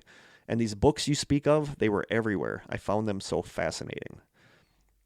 Somebody else writes, if the Stormo family lived in the house, it was probably Dr. Stormo, his wife, and I believe 8 children. Dr. Stormo was a pathologist at St. Agnes Hospital, thus the pathology books. I worked in the pathology department and did transcription for Dr. Stormo and other doctors. Mrs. Stormo is still living, and Dr. Stormo passed away. Dr. Stormo was a lead investigator in the Dahmer case, which is fascinating to me. Mm-hmm. He and other pathologists did autopsies on the 8th floor of St. Agnes Hospital. I believe autopsies were originally done in the basement of the hospital. It's very creepy down there. There are old morgue drawers. There's also an underground tunnel to the mental health clinic, which is creepy. I would have to go down to the basement to retrieve slides for the pathologist to look at under the microscope. It was always creepy down there. They were located in a room in the back. It was very scary. And now this is a long one, but I feel like this is important because this is like more about the history of the house. Mm-hmm. So this person writes, greetings, Fondy fans. Fondy is Fond du Lac. That's what everybody around here calls Fond du Lac. Greetings, Fondy fans. I am the youngest of Dr. Stormo's 8 children. I have 5 sisters and 2 brothers, and all 8 of us grew up playing in and around the farm, as we've always called the house. Since there is a request for memories of the place, I thought I would share, and I'll share a lot. The inside of that house used to be beautiful. The smooth, elegant wooden spindles that line the staircase leading upstairs that also outline the stairwell that divides the second floor in half. The gigantic private rooms that screamed with character, whether because of the intricately framed window panes or the, quote, secret cubbies, which were not very secret because there are very evident doors indicating their presence, where my sister and I would sneak in and read by flashlight. The dining area at the front of the house, which actually used to be the main entrance and once entertained a full front porch wrapping from one corner of the house to the other, had great built-in china hutches in the corner, and I would dust them religiously because I knew special things were going to be stored there. The gigantic living area off the kitchen was also beautiful and for the longest time had old curtains hanging from the rods, and there was an old cradle that I would play with upstairs. The built-in bookshelves that lined one half of the common area were stacked with old books, outdated copies of National Geographic, some medical anthologies, financial analytics, and some nature reference manuals. The kitchen always had a familiar musty smell, and it was fun to explore the contents of the cupboards and drawers because I always found something old and interesting. My next older sister and I would often move from room to room with buckets of Mr. Clean and wash the floors until they gleamed. We would talk about how we would arrange the rooms when we moved into the house together when we were older. At one point, there was a summer kitchen that we eventually tore down because the roof fell in. That's what happens when one builds an addition with a flat as a pancake roof in a Midwestern region prone to heavy snow and rainfall. As a young child, I was always instructed to stay out of the summer kitchen because it was dangerous. A bit beyond the house was a ramshackle but still incredibly designed house called the servants' quarters.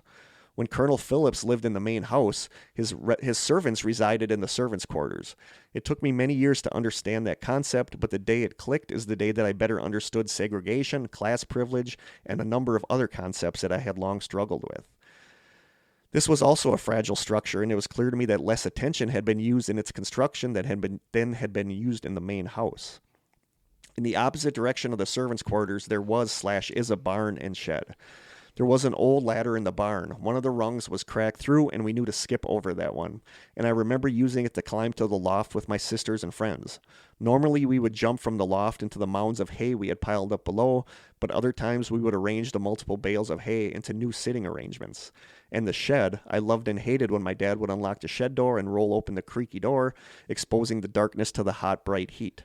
I loved it because I would hear the scurrying of raccoons seeking refuge in their hiding places overhead, and I hated it because I knew those little critters drove my dad nuts. He was always missing some small tool or something, and was certain that those, quote, little rascals had stolen away with whatever he was missing. My dad loved going out to the farm to mow the seemingly endless fields. That was his paradise, just as it was mine. When I could hear my dad's tractor faintly while I searched the bubbling creek and thick woods for frogs and other natural wonders, I always felt like we were both at home. My dad would share my excitement and dismay when I showed him my treasures, whether it be a bucket filled with frogs or a bucket filled with bullet shells found on our property. He explained to me the importance of allowing the frogs to live their natural lives, just as naturally as explained that the bullet shells likely came from people sneaking on our property to hunt. We would go out there almost every weekend. One of the scariest memories from my experience at the farm was when my dad decided that it was time to paint the house, something that he did on fairly regular occasion. But instead of using a ladder, he decided to rent a cherry picker. They weren't the safest contraptions, though, and somehow my dad fell from it when he was in a raised position and broke some bones. It was scary to see my dad hurt when I was a child. As I grew up, I noticed a lot of times when we would go to the farm, my dad was less than thrilled. Eventually, I realized in those days, instead of pulling out the tractor first, we took a tour of the perimeter of the house, and then he dug around for large panes of thick vinyl windows, plywood, a hammer, and some nails. He would then board up the windows that had been shattered or the doors that had been torn from their hinges. At some point, I realized he was trying to keep people who didn't belong in our sacred space out. And at some point, I realized that the uninvited people that still welcomed themselves into the space that clearly wasn't intended for them were actually disrupting the enjoyment that my dad experienced there. He installed an alarm system, which resulted in him receiving a higher volume of middle-of-the-night calls and trips out to the farm to meet the cops and the trespassers, but he still had to board up the windows and doors that the trespassers had broken before getting caught. And while he never shared this information with me, I can probably count how many dollars of restitution he received from the trespassers. My breaking point came when I went to the farm with my dad the day after a break-in, and someone or some group had destroyed the beautiful spindles I loved to study on the stairway, and the alphabetical system of the books which I had arranged had been disrupted. Again, someone apparently thought that it was okay to light a fire on the wooden floor right next to a flammable rug inside a very old house that could quickly go up in flames and did not belong to them. I could not, for the life of me, understand why anyone would damage something so beautiful and valuable that wasn't even theirs to play with. There came a day when I grew up to the point where I was left alone at night while my dad was on call in a different city and my mom helped ailing relatives in different states. Then it became my responsibility to respond to the late-night calls from the alarm company and the police. And my heart fell to the ground one evening when I arrived at the farm and saw my own friends lining the gravel shoulder of the road. It's like they didn't realize having some issues with the lights here. Yeah. Likely didn't realize the property belonged to me and my family, and it's also likely that in the state they were in, they didn't recognize me. I knew enough about some of my classmates to know that they were there trying to touch the, quote, haunting. So if you've read the entirety of my notes and are still curious as to whether there is any paranormal activity going on in this premises or this house, take it from someone who spent her childhood there that there is nothing haunted. There aren't ghosts or goblins or floating figures. The, quote, apparitions some people claim to see haunting the upstairs window are contraptions that one of my family members gleefully created last summer when I was there. If I remember correctly, they are made of an old rug, some hangers, a Halloween pumpkin decoration, some other random objects that trespassers had brought inside with them. Finally, I suppose that with the passing of a family member, especially a parent or a sibling or a child, or maybe just having the loyalty of being a family member, it's a natural tendency to rise up and defend the defenseless. As had been noted on this thread, my dad died last month on May 17th. Having read most of the 203 comments left previously and not knowing how to respond to some of the ignorant accusations towards my dad and family, I took some time to consider how I might best satisfy the curiosity of some, kill the curiosity of others, and defend the integrity of my own dad. So this is what I will share. My dad was accused of being greedy, grumpy, and stiff because he did not accept a financial offer for his paradise, because he did not care to share with strangers his intention for his personal property, and because he was a bit, quote, dry when delivering the news that one's parents had died. In his defense, the last word I would use to describe my dad is greedy. He spent a great portion of his career humbly and quietly serving the greater Fond du Lac community, not only as a county coroner and forensic pathologist responsible for delivering very difficult news to many people, but in other capacities as well. He carried himself with integrity and based his life on a foundation of values he believed served the greater good. Because my parents declined an undocumented but publicly reported $1.2 million offer for this property does not reflect their greed. In my opinion, that demonstrated less greed by refusing the offer. Money doesn't buy happiness, and my dad loved that piece of land, and he knew that many of his children loved it as well. And finally, as far as my dad being grumpy goes, I imagine it's true he wasn't very forthcoming with information about what he intended to do with the property, primarily because he wasn't entirely sure himself. My dad knew that he enjoyed being out there, despite the headaches and costs incurred by trespassers, and he shared his hopes and dreams with people he trusted and had relationships with. It's a common trait of introverts to be a bit guarded, and a common trait of intelligence to be a bit dry-witted in personality. My dad was intelligent and a strong introvert, but contributed and will continue to contribute greatly to the community by way of his thoughtful responses and careful investments. So now that I've written this bit of a booklet, I am confident my family will be distressed to know about it, but I hope it'll put to rest some of the stories about and scavenging around this, quote, haunted house. This landmark is one of my favorite places to visit when I return home, and it holds many special memories of my dad and childhood. I have no idea what will happen with the property in the future, but losing it at this point would be like losing my father all over again. And that's where she ended it. Dang. But it's, like there's the two different stories there. There's like the guy that broke in. I just roll my eyes at that guy, if I'm being and honest. We have to remember that like these places that we talk about, like that's somebody's home. Yes. And it sucks to have to constantly go out there and board up the windows because some jerk broke in with a Ouija board and like started a mattress on fire. Well, and I'm sorry, but this guy in the first story is the reason why people go out there. He's just perpetuating the He is, but he also legend. talks about the punishment that he got because of it. Good. But it's the same with like JFK Prep, where people break into JFK Prep that's now owned by this religious group that's out there. And it sucks to have to constantly be on guard for people breaking into your house. So I just felt like it was important to share both of these stories because they're kind of like two opposite ends of the spectrum. Yeah, these places are fascinating because they're supposedly haunted. But on the other hand, it's somebody's property. And, it's like somebody's home. Memories. Yeah, it's like somebody's home. And when you're saying that there's demons that live there and stuff like that. I'm really stuck on the fact that this guy took that letter from the sanatorium as proof of murder. Yeah. Like, that makes no sense to me. And there's like all these stories that he murdered his daughter, his mentally ill daughter. But he's really reading into that letter. Yeah. Yep. That's crazy. Yep. Well, I'm glad you covered the second half because I really enjoyed it's important to like hear somebody's recollections of like true stories, facts. To be, like the part about her and her sister cleaning because they were going to move in there together when they were older. So it's important to see that these places that we're talking about are fascinating, but on the other hand, don't be stupid. Yes. Don't trespass. Yeah. And destroy property that doesn't belong to you. And then somebody else comments, it says, my name is Mike. I grew up in Fond du Lac and lived up there until recently. The place is very intriguing and creepy. As a young kid, there was really nothing to do in town except get into trouble. A couple of buddies and I were at the cemetery down the road walking around, and as we left, we headed up Highway K and we passed this house. Now, this is like 1:30 in the morning, and there are candles literally burning in every window, and they were lit. We stopped on the road because it was odd, and I remember screaming coming from the direction of the house and saw a shadowy image pass by the large front window. I was 14 at the time, and I told my mom what I saw, and she warned me to stay away from that house because she said it was cursed with death, and I believe it. So there you go. I'm just rolling my eyes. Yeah, so there's, like it's cool to like stop on the road there and see the house, but they do have motion. I don't know if they still have like the sensors and alarms in there, but for the longest time, like they were like the family that Stormo's family would have to go there every weekend because kids would try to break in, and like she said, it broke her heart to see the spindles on the stairway like busted for whatever reason. So I just felt it was important to share both sides of that. So that is the Witherell House in Fond du Lac. The last one in Fond du Lac, and this one I only pulled up in front of. I think that's where I parked and ate my burger, actually, but because you can't really go in it. But that's the Octagon House. Oh, I've heard of this. Yeah, the Octagon House is interesting. So, let's see here. What do I want to do first?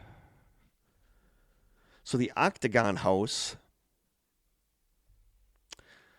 goes way back. This is from the hauntedhouses.com website. In 1856, Native Americans in the Fond du Lac area were not in a good frame of mind towards settlers and traders like Isaac Brown.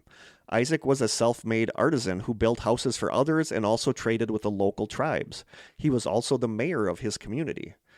To protect his family and his livelihood, Brown hired designer Orson Fowler to build his home in 1856 on the grounds near an Indian village and an 1814 trading post fort and settlement house. The finished home was an 8-sided structure that had 9 secret passageways and spaces, and it's like famous for its secret passageways. There was a small storage space under the front porch that could be used as a hiding spot for family or anyone else that needed to hide there. The living room has a false fireplace with a small wooden stairway behind it, and there is also a secret room next to a second-story bedroom. I love that. There was also an underground tunnel between the main house and the large wood shed that started behind the fireplace and the parlor.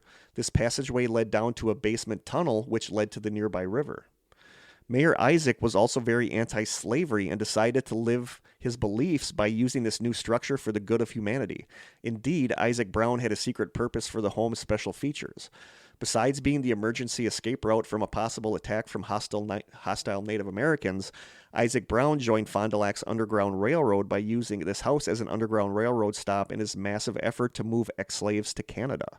He participated until the slaves were freed by President Abraham Lincoln's famous Emancipation Proclamation. In the basement tunnel, it said that you can see a message written on the wall by one of the slaves escaping to the north. That is awesome. But there's a lot of contention about this. Some people say that it was never used. Really? That a lot of people say that nothing in the Fond du Lac, Manitowoc, I didn't nothing think in this area was Wisconsin used. in general. Well, they said that Wisconsin, like southern Wisconsin, Milwaukee, Racine, okay, like some of those places were like stops along the Underground Railroad, but a lot of historians say that there was no way that Fond du Lac was used as a stop on the Underground Railroad. Other people swear that it was, so there is a lot of arguing about this online. Yeah, that would be nice to know if it were a fact. It would be. There was a article, I think, from the Fond du Lac paper by historians saying it was never used. You know, that this was mainly used because he was worried about attacks from Native Americans, that he could hide his family in these places if the house was attacked by Native Americans.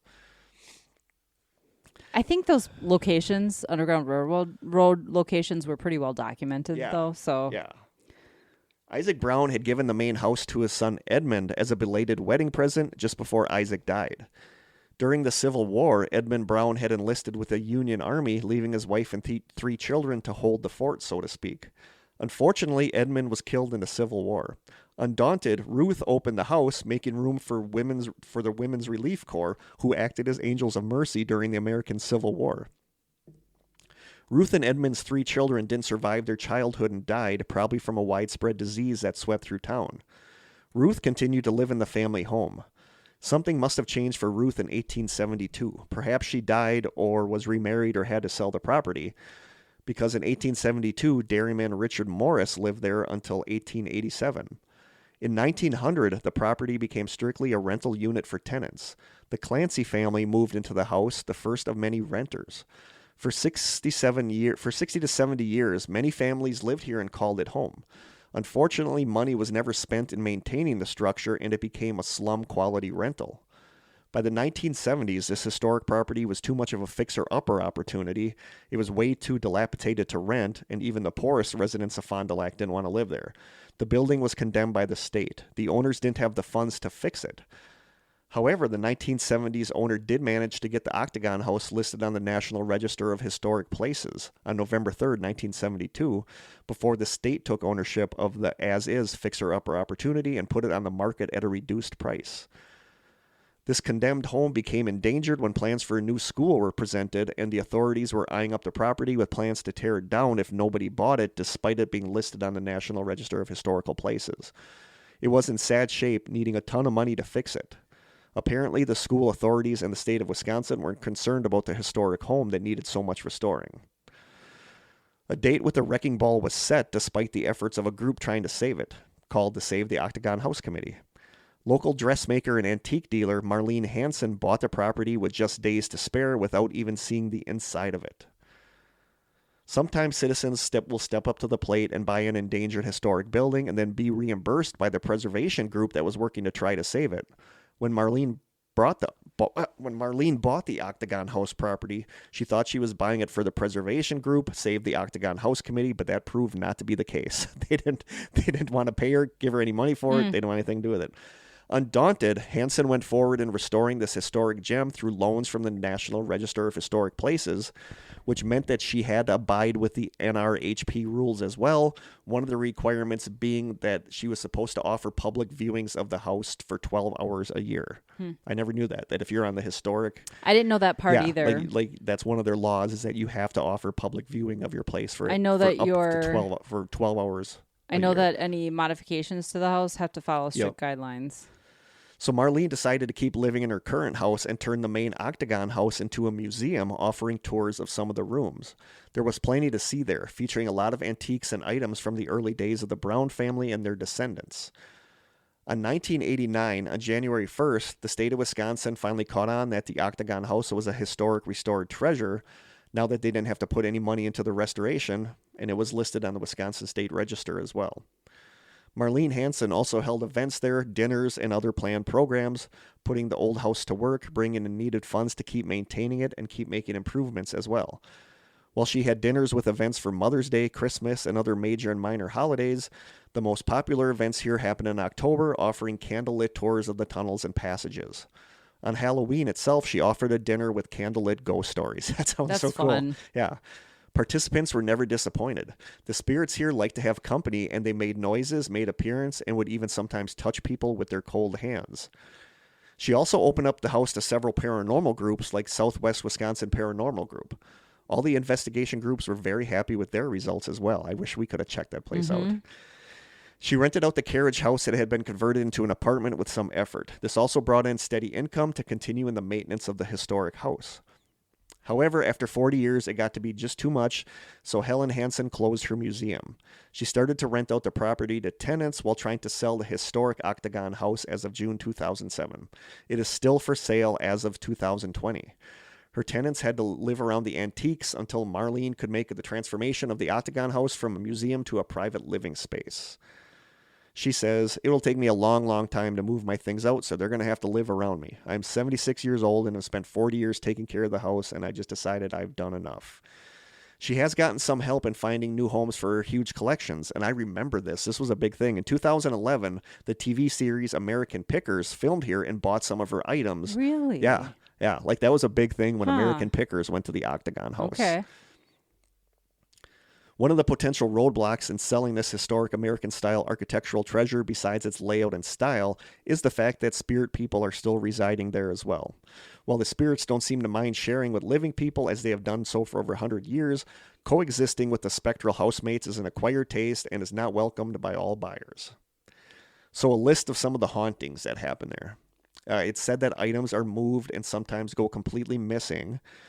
An owner reports that a spinning wheel on display was found completely taken apart in just a matter of minutes. It was complete and normal 1 minute, completely taken apart the next minute. That's weird. Something unseen gets some chuckles by teasing pets within the 12 rooms of the house. Both Marlene and her mother were pushed down the staircase on 2 separate occasions, but neither of them were seriously hurt. Doors are said to Why is that such a common thing? I don't know. Ghosts are mean. Yeah. Doors are said to shut and open by themselves without help from the living or the wind. Footsteps are often heard on the steps when no one is there, and when it's dark, living people see lights and hear strange sounds. It's said that one of the ghosts there is the spirit of Ruth Brown. She was the wife of Edmund Brown. And it's believed that Ruth might have been the one that pushed Marlene or her mother down the steps. I don't know why. This person that writes this says, "My theory is that the spirit of Rose was angry at first because the living turned out to be dolts neglecting her house. Now they expect her to share her house. She calmed down and finally accepted Marlene as a living owner who would be responsible for fixing up the house. The spirit of Ruth has made her presence known to the owner Marlene throughout the house and perhaps to other people as well. She freely appeared in front of Marlene Hansen, feeling very comfortable with this woman who is now taking care of her forever home. On one occasion, Marlene was applying wallpaper to a room, and she saw the see-through spirit of Ruth appear in the doorway and watch her and then nod with approval. So the spirit of Ruth is probably keeping an eye on the tenants who now rent the house while Marlene is trying to sell it. I like that she was like okaying the wallpaper. She was like nodding. I like saying, what you've done here. I like what you did. The spirits of Edmund and Ruth Brown's children are said to inhabit the house. There's sounds of children laughing and playing at night when nobody is there. People in the museum have reported feeling like they were touched by cold, tiny hands, which is creepy. That's creepy. Yeah. Cold, tiny hands. Shadows are seen in rooms all over the house and property. There's moving cold spots as well as stationary ones. Owner Marlene Hansen has seen glowing eyes of spirits where the underground tunnel connects to the house. And there's supposedly the spirit of a young boy there that seems like he's connected to the property. Witnesses have seen him going about his business in different parts of the house. The Southwest Wisconsin Paranormal Group has caught substantial hard evidence and have proclaimed the Octagon House to be very haunted. So there you go. Another interesting thing while I was researching this is that there's a lot of shade thrown at Fond du Lac. Like Fond du Lac, people don't like Fond du Lac. There's a thread on Reddit called, quote, "Is it just me or does anyone else think the Fond du Lac area is a little sketchy?" Somebody writes, quote, "Every time I've gone to Fond du Lac, I've had a strange encounter with someone."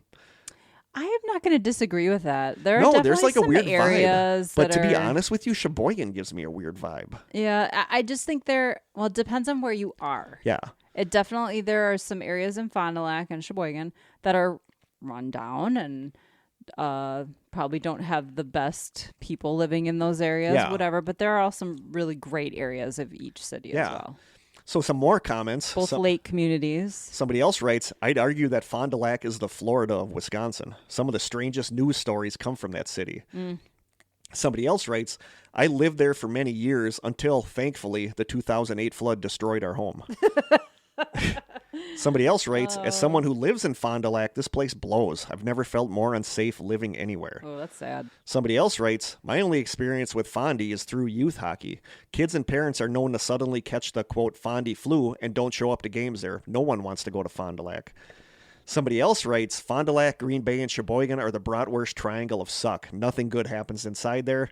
And somebody else writes, "Fond du Lac is like the gateway drug to Manitowoc." So there you go. That's really funny. There is some Fond du Lac stuff. I wouldn't move to Fond du Lac myself. Yeah, we've geocached there quite a bit, and it just has a weird vibe. It does, but it's also like a charming, cute city. There are some really charming. But a lot of people say that, like reading people on Reddit, like going to the Fond du Lac subreddit, people say that it's just gotten increasingly worse as the years go on. There's a lot of drug use. That's what a lot of people say, is that there is a lot of drug use, and they said it seems like no money is coming, like nothing is getting fixed up, and it seems very rundown in some areas. So it has like a gloomy vibe, but it's also, I know some of our listeners are from Fond du Lac, sorry, guys. so let us know what you think of Fond du Lac. If you're one of our listeners, or you have been there, or if you live there currently, let us know what you think of it.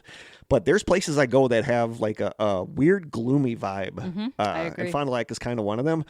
But it was just so cool going there to see on location. It's fun to park, to sit and eat my burger in front of the Octagon House. Apparently somebody else has moved in now. Okay. It has a new owner, but people aren't allowed in there. Okay. But like I said, the picture of the Octagon House, the picture of the Witherell House, the picture from the cemetery, those I took on Tuesday when I was there. Sweet. So it was cool going there. It's a groundbreaking episode. It was a groundbreaking episode.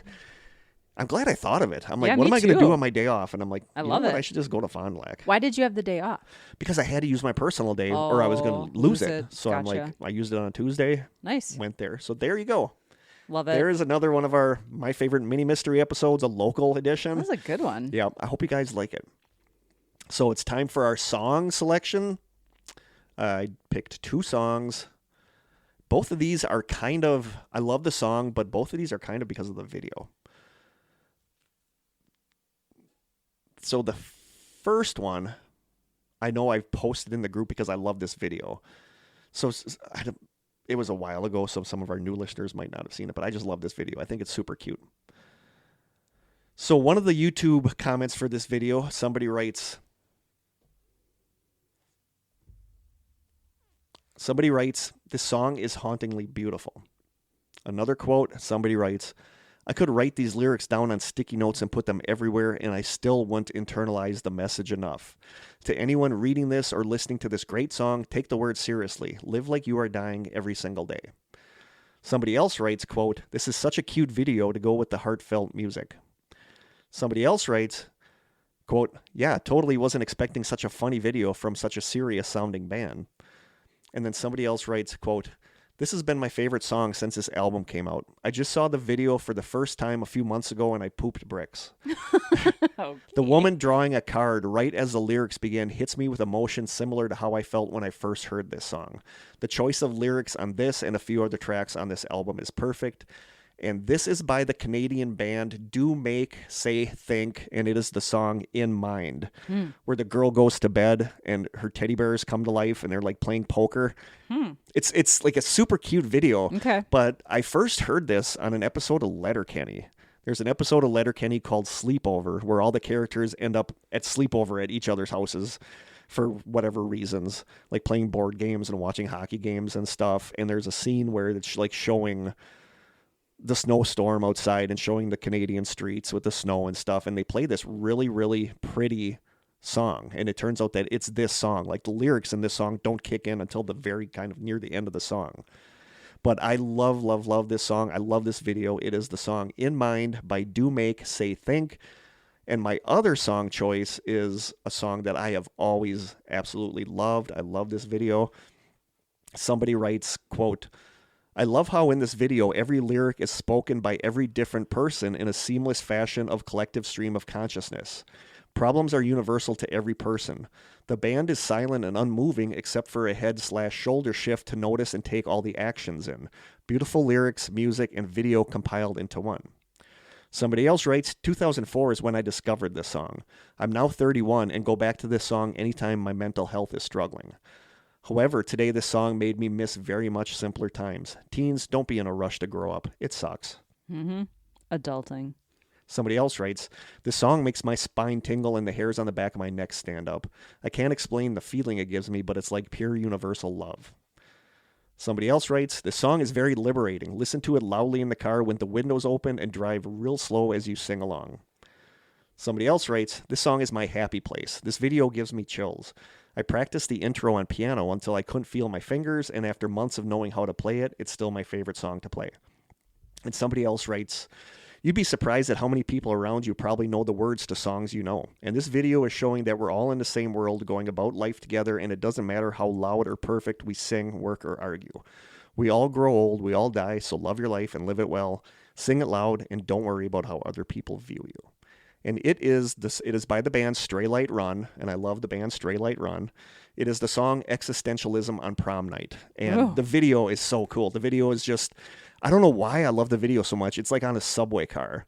You know, the band comes in, it sits down, and the song starts playing, and like the different people on the car are like saying the lyrics. And there's like a couple that are, I think the girl is deaf, and they're fighting, and they're doing Sign language. like the sign language of the song, and some of the lyrics appear on like the ads on the, and it's just that's cool. It's like one of my all-time favorite videos, and I just absolutely love this video, and it is Existentialism on Prom Night by the band Stray Light Run.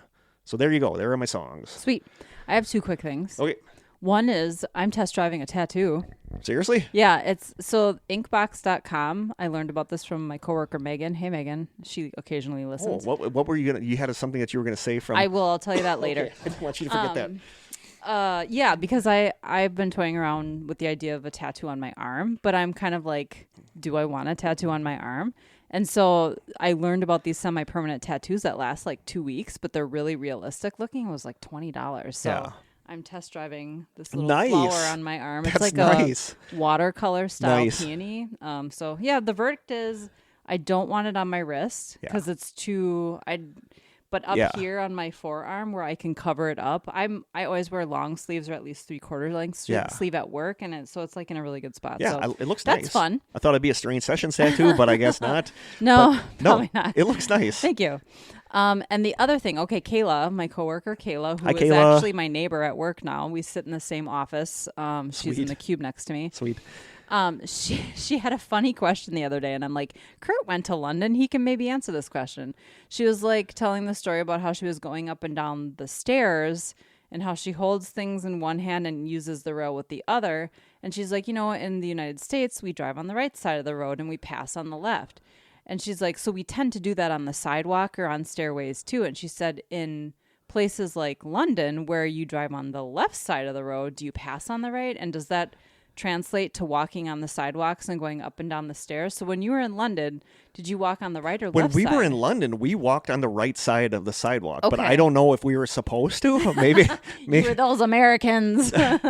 Yeah, no, I don't remember. I don't. funny. I remember us walking like I would walk here. Okay. But maybe people were like, people were probably grumbling at us Stupid calling us Americans. wankers under their Bloody breath wankas. Yeah, that's because funny. we were walking. I don't know. I was like, I never would have thought we to have even ask that listeners. question. We have listeners in we have the plenty. UK, so let us know. Yeah, let us like know. how. I would. Was Kurt I would, breaking all kinds of, what is that called? faux pas? Sure, yeah, making all kinds of faux pas. Faux pas. It was just cool. Like, people there were just cool. I loved London. But yeah, let us know, UK listeners. Like, I would freak out if I had to go somewhere where I had to drive on the opposite side of the street because Just seeing it on TV freaks me out. Gives me I'm the like, what is heebie-jeebies. happening? I can't. Oh, yeah. I didn't look up a question. I didn't see if we got a question. Well, that was our question, I guess. That UK qualifies listeners, as a let us question. know because now I'm curious too. I hope we weren't annoying people. But we probably were just by our mere American presence. selves. By our entitled self. I'm American. America. Oh, God, no. Yeah, I'll have to look next time. But Sweet. so at least we had one question. Yeah, we had a question. Is that there any- qualifies.